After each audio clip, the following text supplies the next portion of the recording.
Hi and welcome back. In the previous video, we have learned how to implement one of the most common symmetric encryption in our project, which is AES encryption. But in this video, we are going to learn how to implement one of the most common asymmetric cryptography in our Android project. But first, let me give you a brief interview about asymmetric encryption. Despite the symmetric encryption, which we had only one key to encrypt and decrypt the key, right now, in asymmetric encryption, each person will have a pair of which is public key and private key. So mostly we will use a public key to encrypt the text and then a private key to decrypt the text. So each person will hold his own private key and give his public key to the opponent. So the way that asymmetric encryption works is that you will publish your public key to other person, and the person who wants to reach out to you, who wants to send you a packet, a text or anything, will encrypt that package with your public key, and then that encrypted package will be opened using your private key. So that's how you will work with asymmetric encryption in most of the time. But there are some times that you have to go the other way around. It means that you have to encrypt the package with your private key and the other guy has to open it using your public key. It's a part of digital signature that I actually mention later, no worries. But all you have to know is that we are going to implement this RSA service inside our crypto session. To do that, let's create a new package called RSA. And in this package, we will create a new interface called RSA service. And let's create the concrete class RSA service, and this one is going to implement the RSA service interface. So let's go to our and write fun yet RSA service, which will return the RSA service. So let's go to the implementation class and then simply return RSA service implementation. Okay, so let's go to RSA service and write the functions. So first function, we are going to know how to generate the RSA key pair, which will get a key size of type int and then return a key pair for us.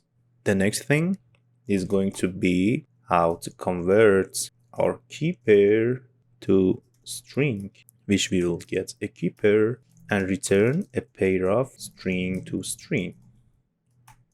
The next one is convert string to key pair. We should get a key pair of type string and then return a key pair of Java security.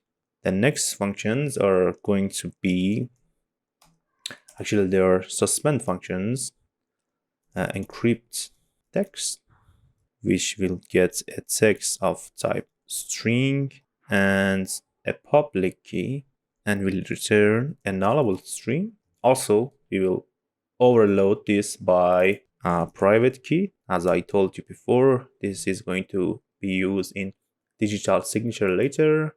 So same goes for decryptText. We will have a text of type string.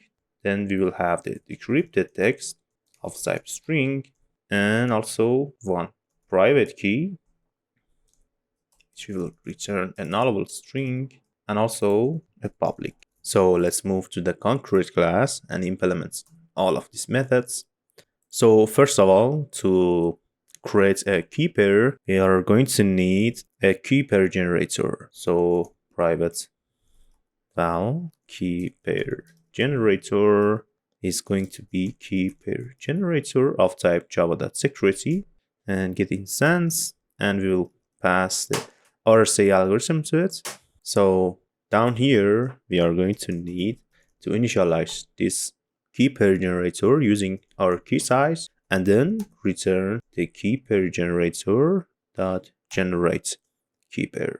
And to convert them to a pair of string to a string, first we'll extract the keys like this. Public key is equal to, again, I'm going to use base 64 from Java utils that gets encoder and encode them to base 64 string and using our KeyPair.public.encoded, which returns us a byte array, and then using the private key, again using base64 gets encoder, encode to base64 string, and private KeyPair.private.encode, and then return public key to private key. So right here, to convert them back to the KeyPair again, actually I've made a mistake here. So right here we'll need a public key of type string and also a private key of type string. So let's go back to our implementation class and change it to what it should be. So let's convert them back from base64 string to the bytes that they were before. So now public key bytes is going to be base64 gets decoder and decode them. Also private key bytes is equal to base64 get decoder, decode, and pass private key to it. So we have the bytes of our public key and private key. So it's time to get the key factory object, key factory, get instance of RSA.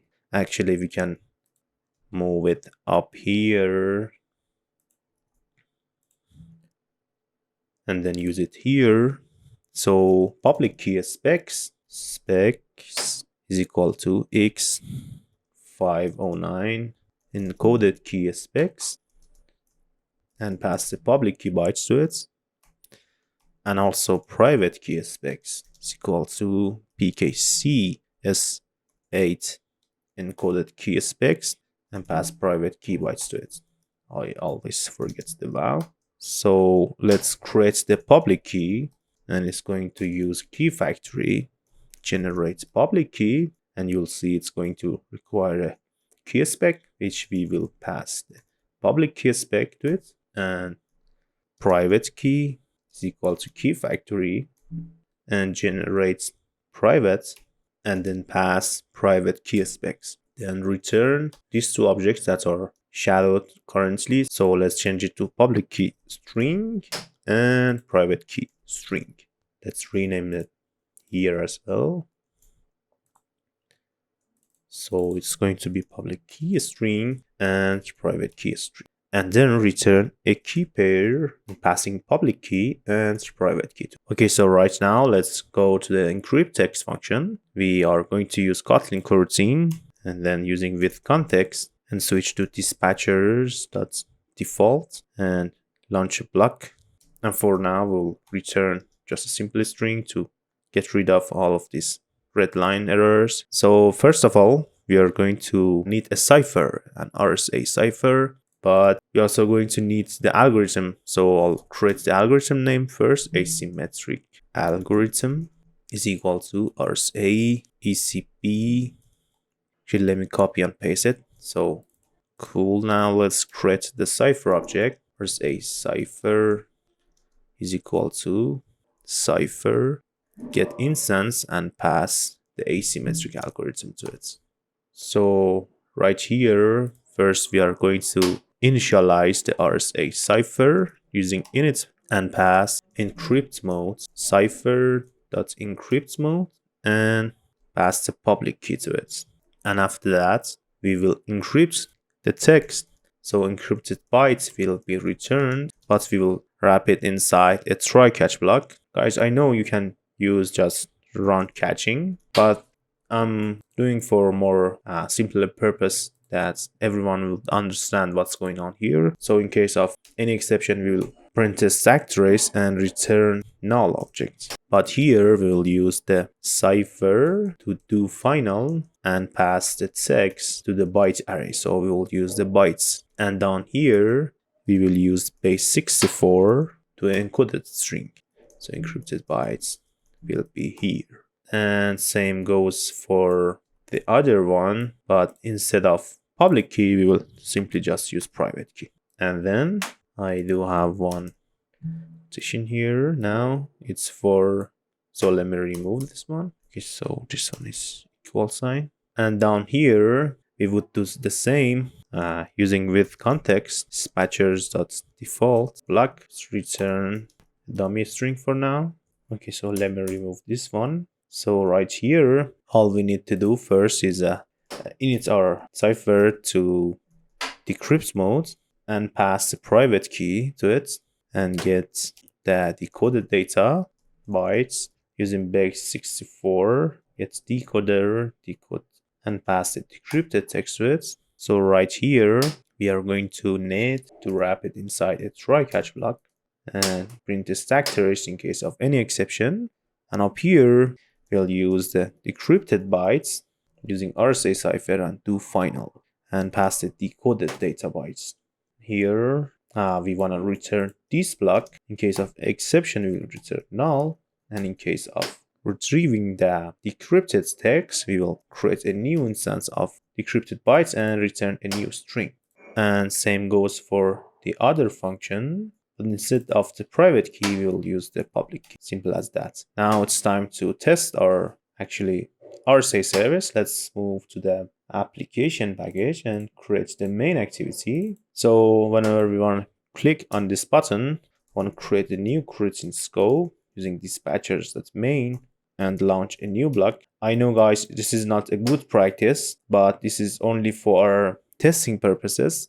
I do not recommend to do this always. It's just a test. So whenever we click on this button, we always have a text to encrypt, and it's going to be hello world, this is me. So let's create the RSA service. Write down RSA service is equal to session get RSA service, and you will get RSA service to it. So right here we have the access to RSA service. Down here, first we'll create a KeyPair using service.generateKeyPair of size 248. So right now we want to convert to a base64 string.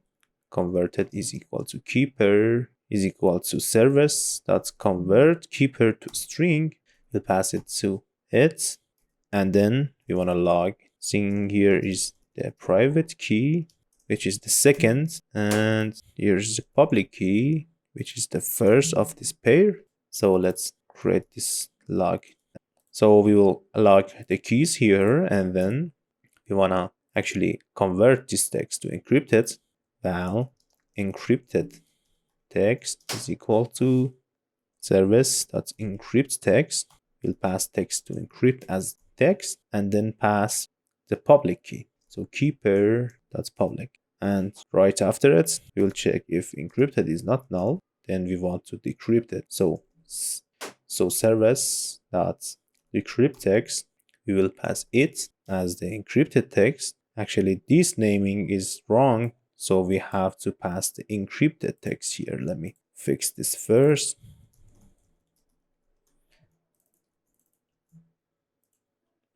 And go here, so we'll use encrypted text instead of decrypted text. So we'll see it's encrypted text, nice, and we'll pass the private since we have encrypted with the public key. So KeyPair.private, and then using a let, we will log the decrypted text here. Simple as that. Let's run our emulator and test if it's working. So let's open the Logcat and add the main activity tag here. You will see we have created a private and public, which is too long, and we always transfer our public key to other persons.